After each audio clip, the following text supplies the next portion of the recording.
Hi everyone. Please welcome my next special guest, Richard Aaron. Take a listen. First question for you is, can you remember your first encounter of live theatre? My very first encounter is a funny story. I have two. I'll say two. So the first one is, it was a stage adaptation of The Witches by Roald Dahl, and it came to the local theatre in Llandudno, and my nan took me, which I suppose Roald Dahl kids great. I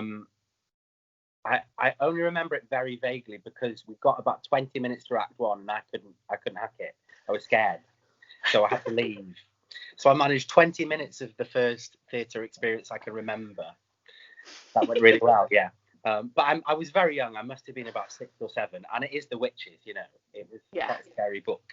But then my first sort of I suppose the first sort of theatre memory that really sticks with me was at Theatre Clwyd, which is our other local, sort of the other big theatre nearest to me.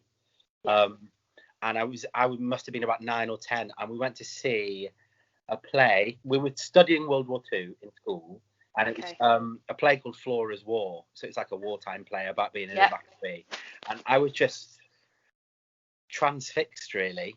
I just remember sitting, and I can remember it quite vividly. And they sang, and I know in hindsight, because obviously, like, I understand now, but they sang and they did like some close harmony singing at one point in it, and I was just like, oh, this is incredible. Obviously didn't really know what it was, but I was like, this is amazing.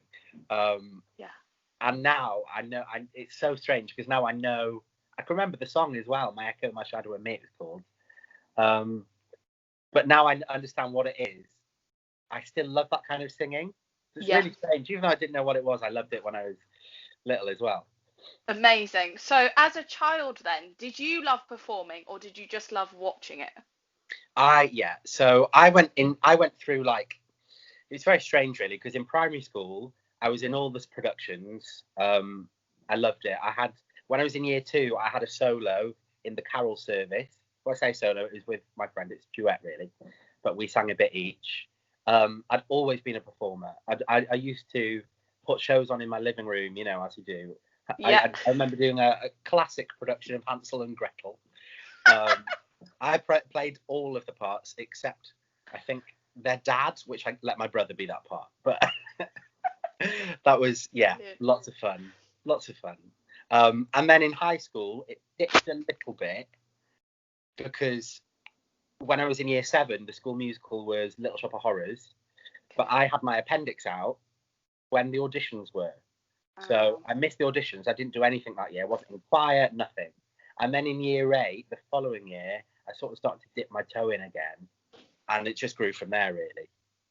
Yeah, amazing. So if you could put together a playlist of all your favourite songs, or, I mean, I'm sure there's probably loads, right? Like your facial expression. It'd be too many.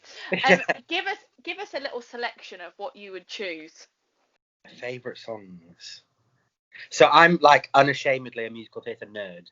So, like, a lot of the stuff I listen to if I go to the gym or take the dog for a walk, tends to be like, what's new on the musical theatre scene? Like, what's a soundtrack I haven't listened to recently?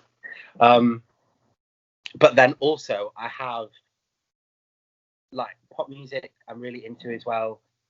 But weird pockets growing up. Yeah. And I was meant to go and see McFly in May, but then lockdown happened. I know all of their songs. I'm gonna a playlist. Okay, I'm gonna say Music in the Mirror from A Chorus Line. Yeah. Just because that again is like a theatrical experience. When I saw that in London, I was just like, it's just one of those that stuck with me. And it's such, like, Marvin Hamlish, she's such an incredible composer. And Scarlett Stralin was amazing as Cassie as well. You know, it was great. So that would be in there. Defying Gravity would definitely be in there because that is one of my earliest. So this is a funny thing as well. In year 9, we did West Side Story, and I had heard, you know, Elaine Page on Sunday. my mum listens to this, so I'd heard Popular from Wicked, but this was like 2006, so it was before like Wicked was a thing, really. I think it had only just opened on the West End, which is why Elaine Page was playing it. So nobody knew what it was, and I went to the auditions for West Side Story, and I sang Popular because my voice hadn't broken, and I was like, "Mum, what's this song? You need to find this song. It's great." So like I sang Wicked for an audition before anybody knew what Wicked was, which is hilarious. That's brilliant. Especially since I'm not really a Glinda casting wise, but yeah. So I put Define Gravity in there because that's very special to me. There's got to be a McFly song in there. Which one there? Transylvania by McFly would be in there. Then, so another sort of big musical influence, my nan, spent a lot of time with my nan growing up, and she was a massive country and western fan. Yes. And so she used to listen to like Jim Reeves, Johnny Cash, George Jones, like hardcore country western stuff. Johnny Cash being the most famous. So I would put A Boy Named Sue in, because we used to listen by Johnny Cash. We used to listen to that in the car. Yeah, that would go in there.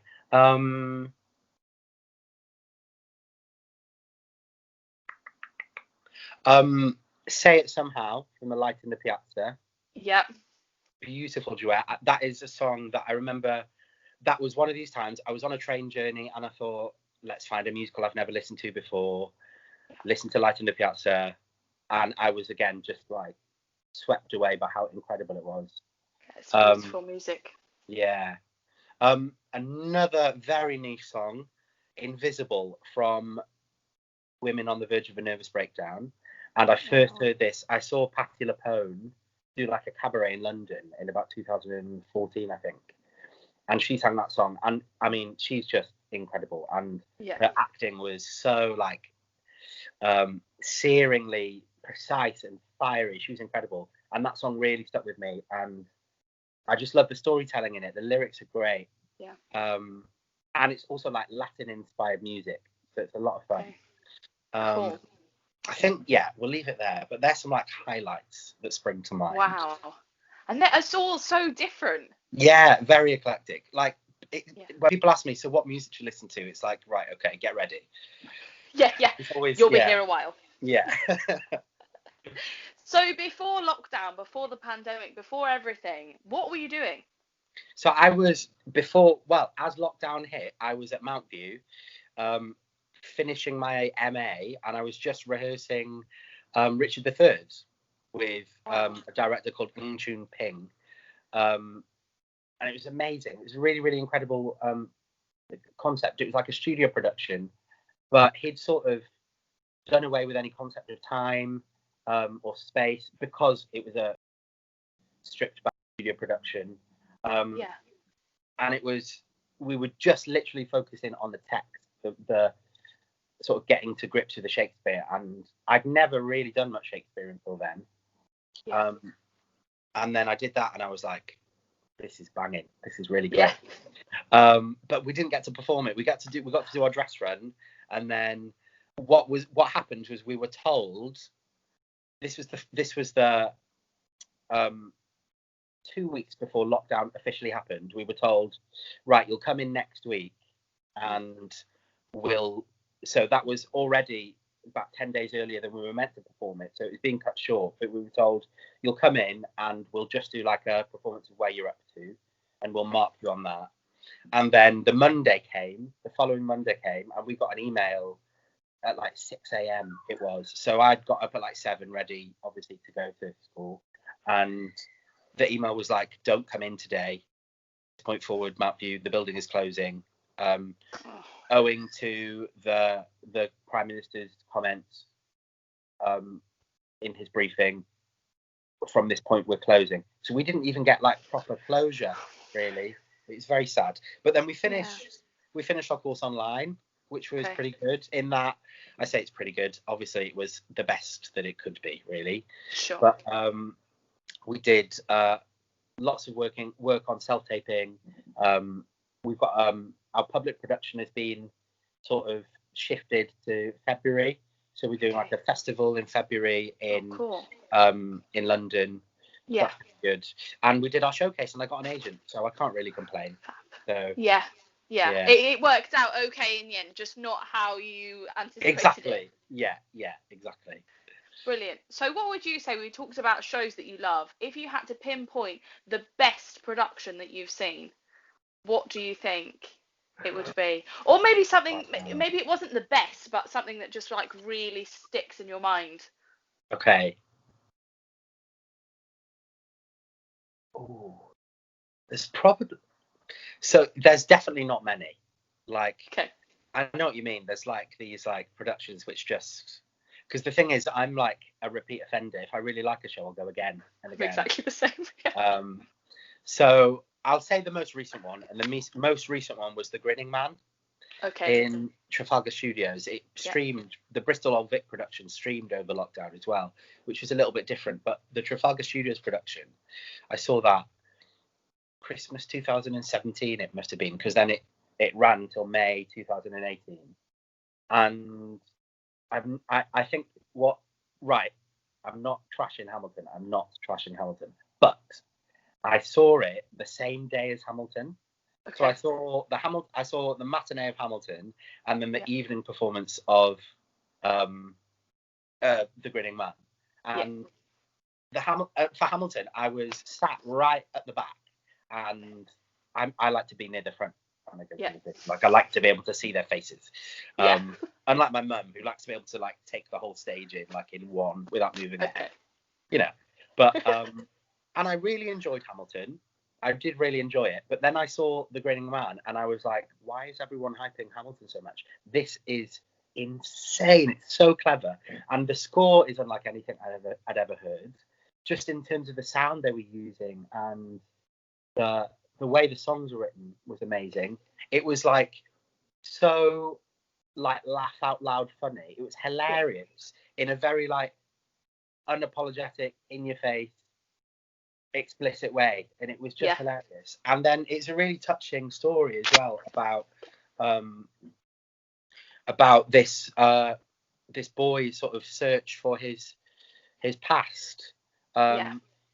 And he sort of finds out what it means to what is important to him in life, really. And I think lots of musicals, lots of shows really have that in them, that sort of element of showing the characters learn what really matters to them.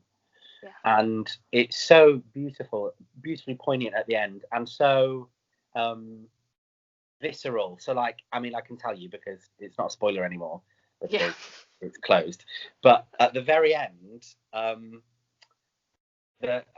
the lead character, and his love interest, the way that the audience in Trafalgar Studios is quite heavily ranked, so it's quite vertigo inducing if you're sat near the back. But there was sort of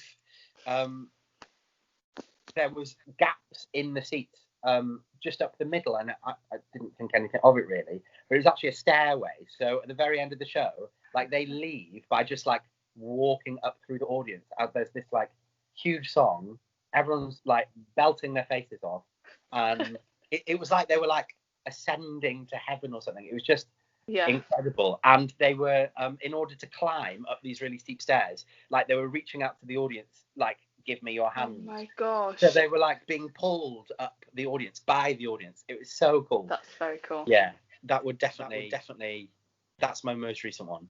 That is like, brilliant. I can talk about it for years, as I'm sure you can tell. Like, amazing. But do you know what? Sometimes it's when you've got an expectation of something, it might not meet up to your expectation, particularly if people have been banging on about it. Whereas when you go and see something that you're like, I don't know what this is going to be about. I don't have any preconceived ideas. I'm just going to go. Sometimes they're the best ones. That was the thing with Hamilton, I think, because my expectations were so high. Because Hamilton, the preview, it opened on like December the 9th or something like that of that year, the previews. And then I saw it on after Christmas, so like the 27th of December or something. I'd managed to get a ticket. And I think I went into it with massive expectations because of all the hype, you know? And I sat there like, come on then, impress me. Like, it was very much like, let's see if this lives up to expectation. And it, in hindsight, it absolutely did. But for me, and sort of my taste in sort of the weird and the wonderful, Grinning Man was just like incredible. It just took me by surprise, really. Yeah, definitely. So a bit of a random one now. If you were to open a restaurant or a cafe, what do you think you'd call it, and what would you sell? Oh, I know. I love these questions. Yeah.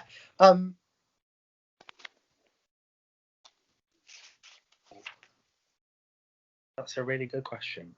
I would probably serve. It would probably be. It would just be like probably a gastropub, like really good, wholesome cooking, like proper mum cooking. Yeah, got you. Yeah. What would I call it? What would I call it? Actually, you know what? I would call it something completely random because I love pubs and restaurants. You know how pubs have like random names, like the Horse and the Cloud. Like I would call it something like that. You know what? I'm going to call it the Horse and the Cloud because that's what I've just thought of. I love it. Something random like that. Like Heston Blumenthal's restaurant's called the Fat Duck, and I just think that's a great name for a restaurant. Yeah, so it'd be called the Horse and the Cloud. That's I love what it. I decided. Yeah. Brilliant. And a gastropub. Yeah. Brilliant. Like lasagna, roast dinners, roast dinners every day, fish and chips. Yeah, literally. I love it. Brilliant. So, as a superhero, what special power do you think you'd have? Ooh. Okay, so this is actually very easy to answer because I was obsessed. You've thought about it. Yeah, I have in the past. On TV, there used to be this program called Bernard's Watch. Okay, yeah, I used to watch that on ITV. Yes, on CITV. And Bernard's watch. So he had a watch, which was like a little pocket watch, but you used to be able to click it and be able to move around freely in time, obviously.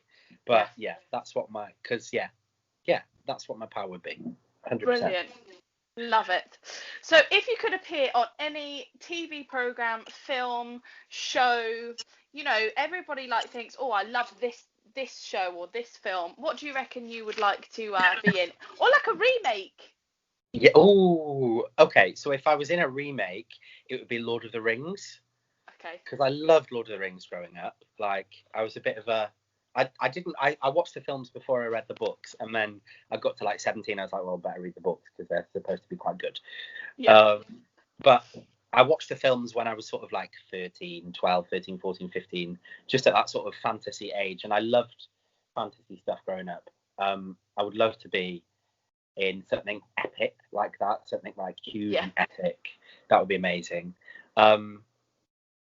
So it would be that or Game of Thrones, but I'm going to go with Lord of the Rings, I would say. Brilliant. My other like ambition, I'm absolutely not.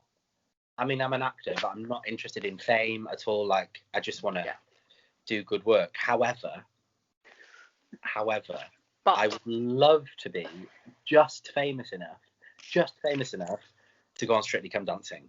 Like, brilliant. Just famous enough to be on that. That would be amazing. Yeah, I mean, honestly, like, you know, a lot of the people on there I've never heard of. So you know. I just need a little part in like Coronation Street or something. Yeah, for a while. you do, literally, or just like do a blog now and again. Yes, I could become an influencer. That's a good idea. Absolutely. Yeah. 110%, and then you're on Strictly. Yeah. Yes, I know. It looks so much fun, doesn't it? It does look so much fun, and just working with a professional like for weeks on like ball, it'd just be amazing. It should be there, and every single person that goes on it says it's been the best time of my life. You know, so I believe them. It would be amazing.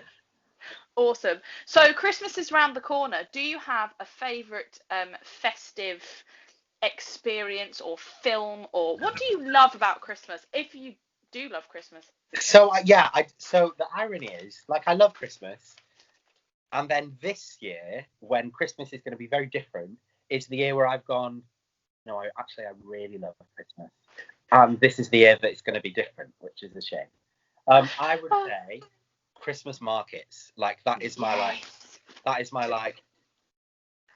that when I know it's Christmas then, you know, Yeah. that's my like gatepost I have to pass, the Christmas markets, which is a shame because obviously this year there's not going to be any.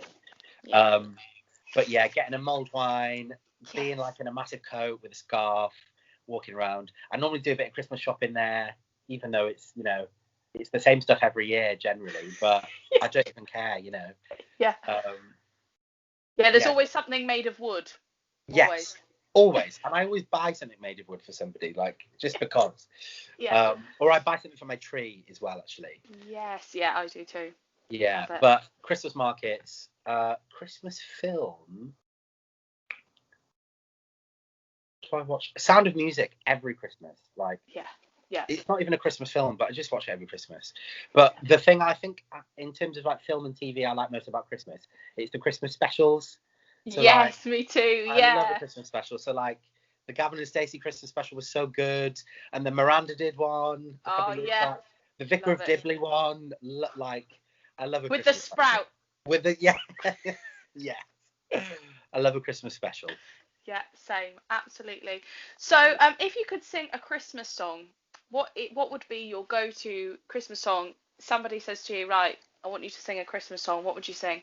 Have Yourself a Merry Little Christmas. It's my favourite Christmas song. I love it.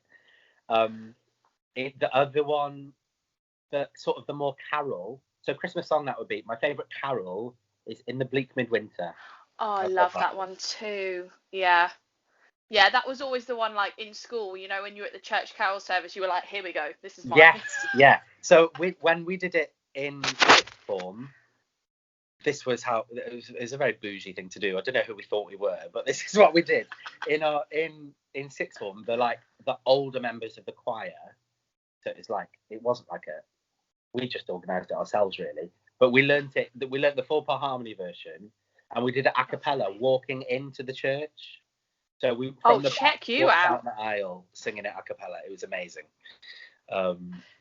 Brilliant. And since then, it's just been my favourite. I mean, Yeah, it's lovely. it's a good But one. Have Yourself a Merry Little Christmas just gets me every time. Beautiful Yeah, song. it is. It's Beautiful lovely. song. So let's talk about lockdown, however much we want to. What's kept you busy during this time? What have you been doing? Well, so I didn't finish my MA until the end of July, so I was busy up till then, luckily, doing all of that.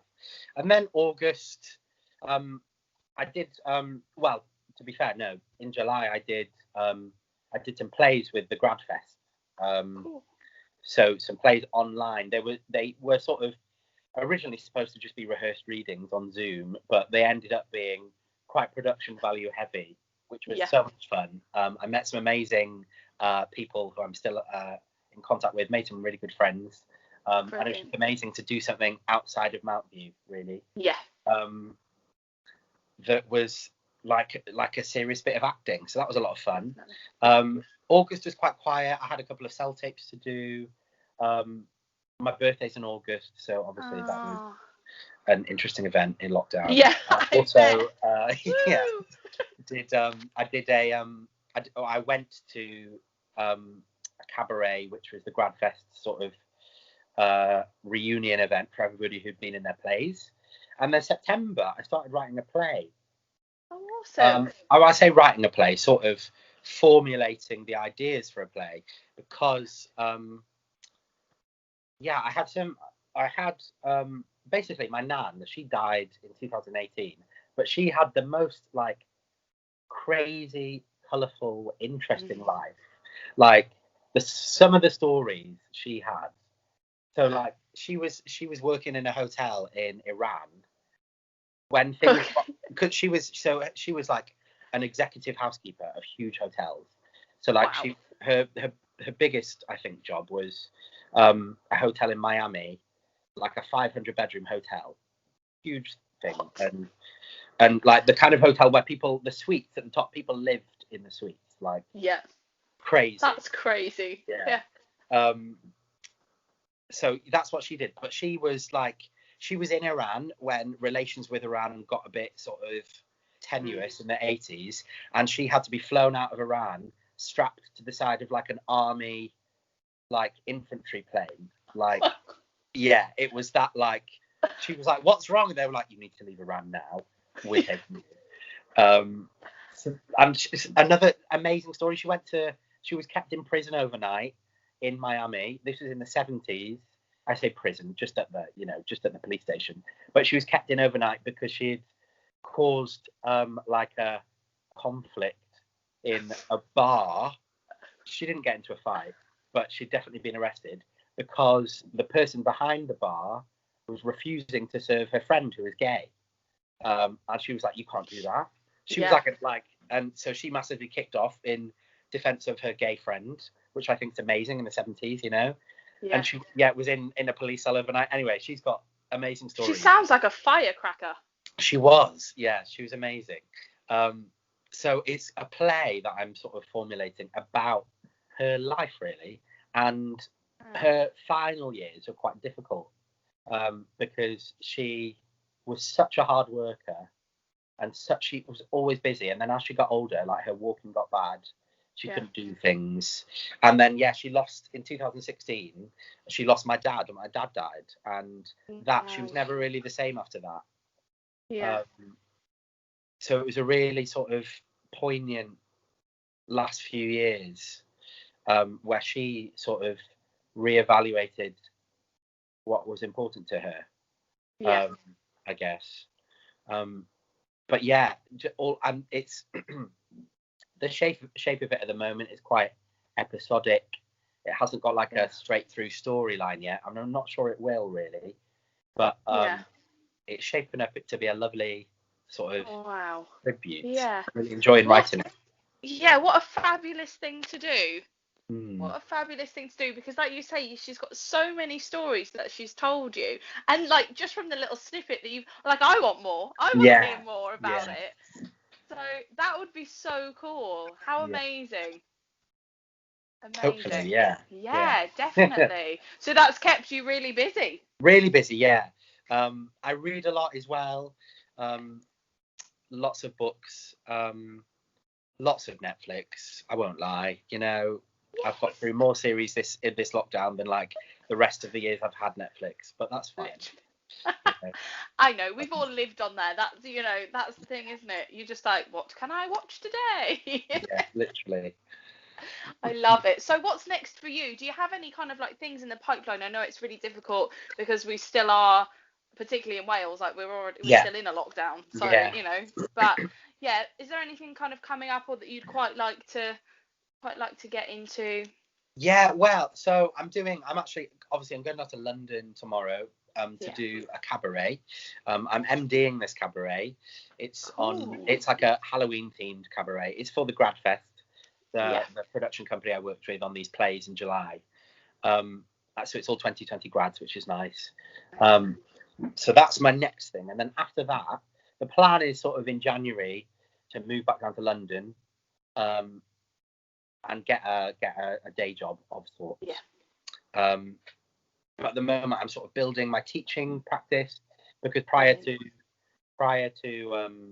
training at Mount View, I was a teacher, like a proper school teacher, for a couple of years.